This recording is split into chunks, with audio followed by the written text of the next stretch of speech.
Hi everyone, मैं रेनू, एक home maker और लाइफस्टाइल कंटेंट क्रिएटर। हम आजकल की होम मेकर सिर्फ घर तक सीमित नहीं हैं। हमें पसंद है एक्सप्लोर करना, नई जगह को देखना और अपनी फैमिली के साथ क्वालिटी टाइम स्पेंड करना। कभी कभी ब्रेक लेना बहुत ज़रूरी होता है, क्योंकि ऐसे छोटे ब्रेक से हम रिफ़्रेश हो जाते हैं और फिर से एनर्जी के साथ अपने रूटीन में लौटते हैं।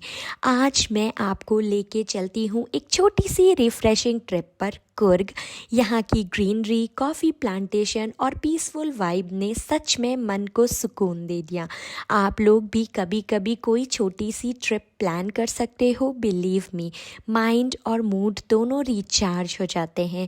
तो चलिए शुरू करते हैं मेरा विज़िट टू कुर्ग व्लॉग, एक होम मेकर के नज़रिए से, जहाँ हर मोमेंट में है वार्मथ और सिंप्लिसिटी। बेंगलोर से कुर्ग की दूरी लगभग 5 घंटे की थी। हम लोग अराउंड 11 o'clock निकले थे। निकलने के बाद हमने मैसूर बेंगलोर हाईवे पे ब्रेकफास्ट भी किया। तो पहुंचते पहुंचते हम लोगों को शाम हो गई थी, लेकिन कुर्ग शुरू होते ही व्यू बहुत ही ज़्यादा प्यारा था। कोकोनट ट्री में क्या लगे? कोकोनट वो दिख नहीं रहे। Hello friends, welcome to my channel. तो आज हम लोग एक्सप्लोर कर रहे हैं कुर्ग को। ये हमारा फर्स्ट डे। हम पहुंचने में काफ़ी लेट हो गए थे, तो हमने कुछ देर अपने होटल में ही रेस्ट किया था और अब हम लोग जा रहे हैं डिनर करने के लिए। आसपास देख रहे हैं कि कोई रेस्टोरेंट हो। कुछ दूर ही चलने के बाद हमें मिला था ये रेस्टोरेंट पाकाशाला। इसके रिव्यूज़ मैंने देखे थे पहले भी, तो इसके रिव्यूज़ काफ़ी अच्छे थे। हम लोगों ने इसे फ़र्स्ट टाइम ट्राई किया था और मैं तो बहुत ही सेटिस्फाई थी। अगर आप भी कभी यहाँ विज़िट करते हैं तो इसे ज़रूर चेक करिएगा, बहुत अच्छा है। तो हम लोगों ने यहाँ पे लिया था चिली मशरूम। समर्थ के लिए हम लोगों ने लिया था ब्रेड बटर और स्वाद काफ़ी अच्छा था। साथ में हमने लिए थे नूडल्स, समर्थ के लिए मिल्क और हमारे लिए जूस। तो सभी कुछ बहुत अच्छा था।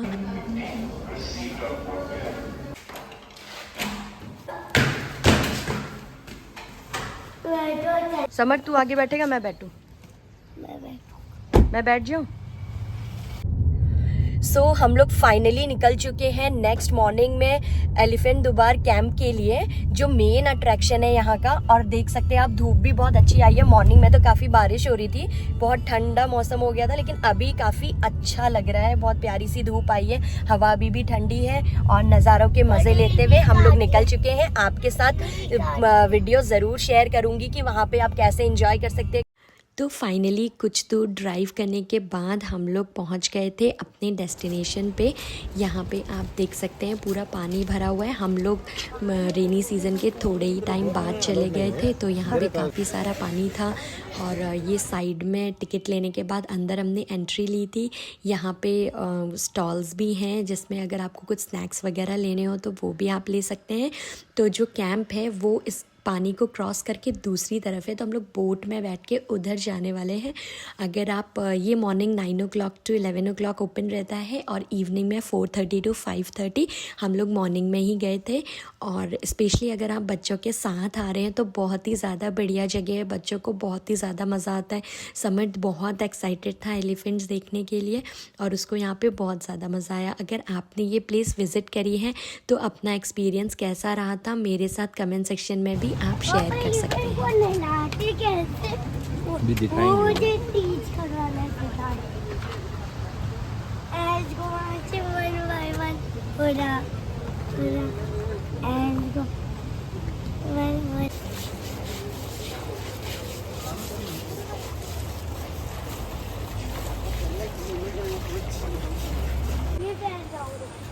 ठीक है।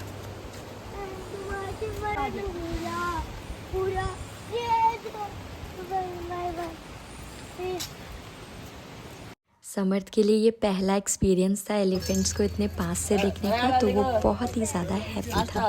ये देखो एक और एलिफेंट है, तो इससे भी बड़ा।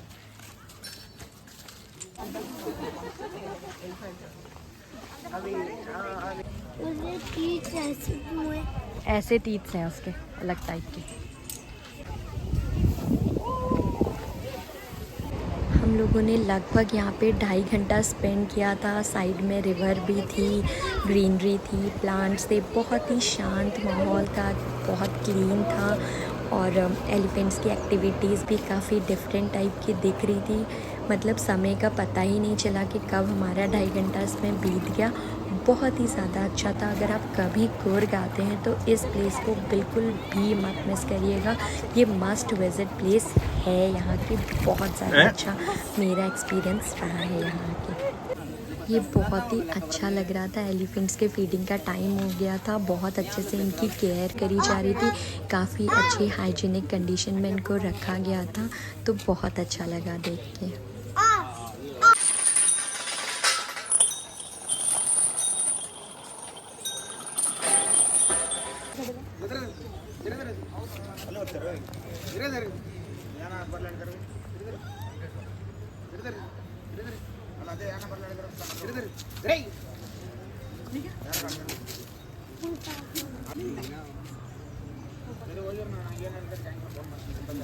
यहाँ एंजॉय करने के बाद हम लोग काफ़ी टायर्ड हो गए थे, तो हम लोगों ने इसी के बाहर एक रेस्टोरेंट था, यहाँ पे हम लोगों ने लंच किया। उसके बाद हम लोग चले गए कॉफ़ी एंड स्पाइस प्लांटेशन की साइट पर।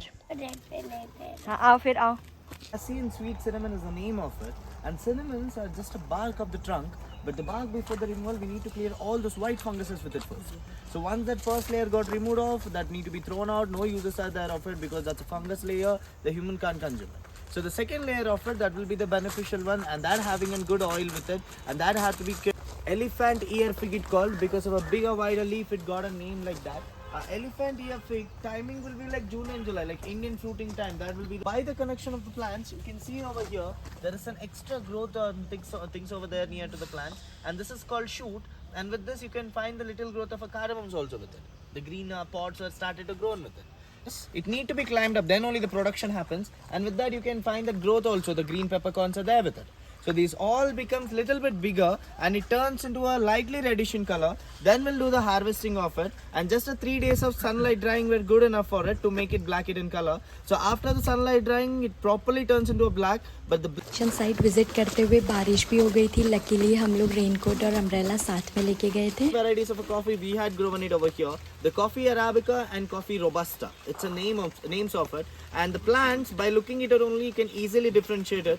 So those plants have a growth like a slimmer trunk and neatly spreaded branches from a downwards, and in below the height of 5 feet only you'll get to see it. This is the coffee arabica. And the trunk doesn't becomes bigger, and height we need to maintain it, otherwise the slimmer trunk becomes taller plant, and because of the weight of the crop it won't base that weight and it can bend it off, and if the plant got cut it down it won't regrow itself again. So that's the reason the pruning and a height maintaining is needed for it. So the coffee arabica seed also looks in a green in color right nowadays. Even the robusta plants, robusta has the bigger leaf and a wider grown plant.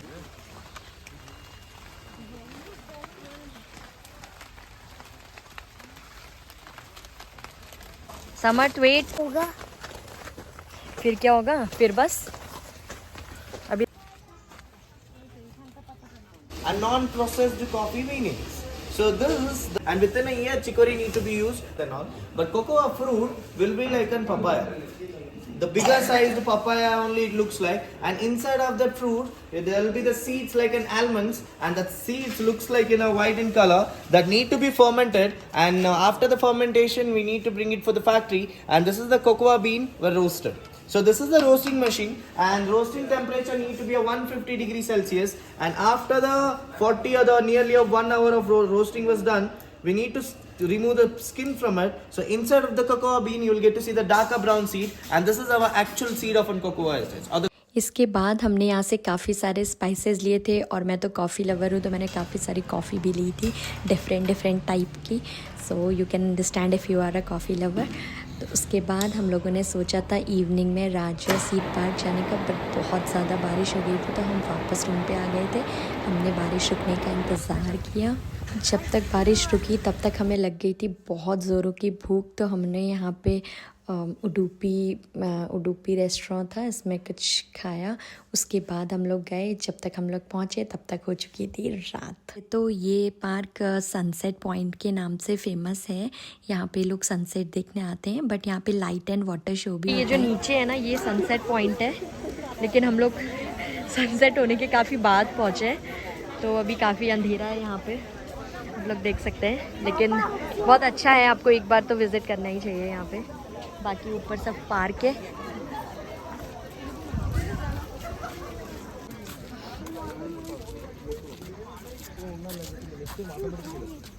के बाद around 7:30 यहाँ पे light and water show हुआ था, जो काफ़ी अच्छा था। स्पेशली अगर आप बच्चों के साथ आ रहे हैं, वो फर्स्ट टाइम अगर ये एक्सपीरियंस कर रहे हैं ना, तो उनको बहुत अच्छा लगेगा। ये भी one of the must visit places थी कुर्ग की, जो मैंने देखी थी। तो इसी के साथ मैं आज का व्लॉग यहीं एंड करूँगी। कुर्ग का पार्ट 2 भी आने वाला है व्लॉग, तो आप सब्सक्राइब ज़रूर कर लीजिए। ये वीडियो कैसा लगा कमेंट सेक्शन में ज़रूर बताइएगा।